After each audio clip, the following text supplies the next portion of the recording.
Welcome to GK land. दोस्तों, हमारा आज का टॉपिक है झांसी रियासत। झांसी रियासत मराठों द्वारा ओरछा और दतिया के बुंदेला राज्यों से ज़बरदस्ती भूमि को छीन करके बनाई गई थी।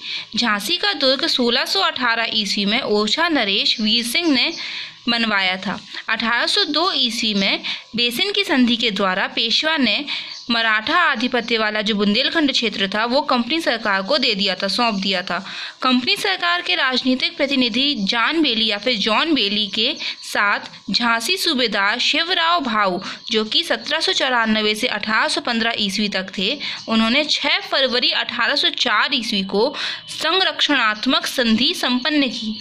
इसके पश्चात रामचंद्र राव, जो कि 1815 से 1835 ईस्वी तक थे, वो झांसी के सूबेदार बन गए। रामचंद्र राव चूंकि वह 8 वर्ष के ही थे, अतः उनकी जो माँ थी वो सरस्वती बाई उनकी संरक्षिका बनी। 1817 ईस्वी में तृतीय आंग्ल मराठा युद्ध हुआ। कब हुआ? 1817 ईस्वी में हुआ। कभी कभी ये भी डायरेक्ट पूछ लेते हैं। तो जिसमें मराठा की क्या हुई थी? हार हुई थी, पराजय का इनको मुख देखना पड़ा था।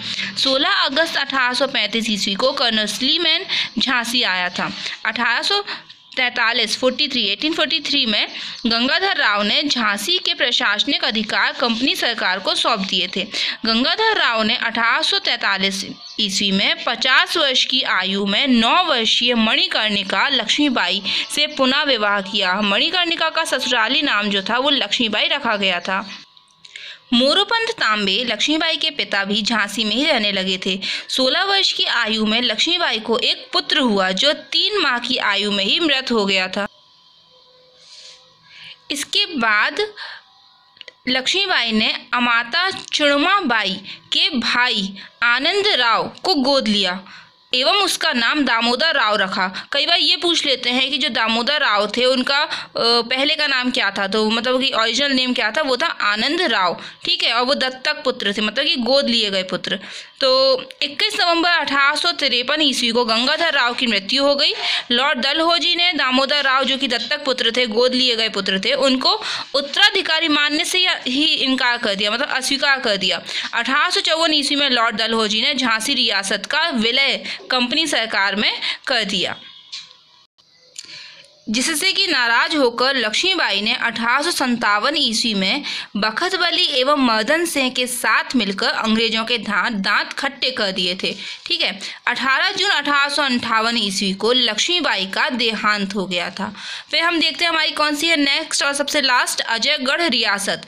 जैतपुर के राजा पहाड़ सिंह ने 1765 ईस्वी में बांदा अजयगढ़ को अपने भतीजे गुमान सिंह को दे दिया था, ठीक है। फिर कितने अच्छे चाचा लोग थे, खैर। तो 1795 ईस्वी में गुमान सिंह की मृत्यु के बाद उनके दत्तक पुत्र, गोद लिए हुए पुत्र जो थे, कौन थे? बखत सिंह को अजयगढ़ का राजा घोषित किया गया। फिर इन्हीं के समय में अजयगढ़ ये आ जाता है कई बार कि अजयगढ़ किले का किलेदार का नाम बताओ, तो वो था लक्ष्मण दउआ, ठीक है। जैसे बोधन दउआ वैसे लक्ष्मण दउआ, फेमस लोग। भगत सिंह के उपरांत कौन आया? माधव सिंह। माधव सिंह के पश्चात महिपत सिंह, ये कौन बने? अजयगढ़ के राजा बने, लाइन बाय लाइन, ठीक है, टाइम लाइन है इनकी। फिर 1857 ईस्वी की क्रांति के दौरान महिपत सिंह की जो पत्नी थी, उन्होंने क्रांति के दमन में किसका साथ दिया? ये पूछ लेगा तो अंग्रेजों का साथ दिया था। Okay, thank you friends, bye.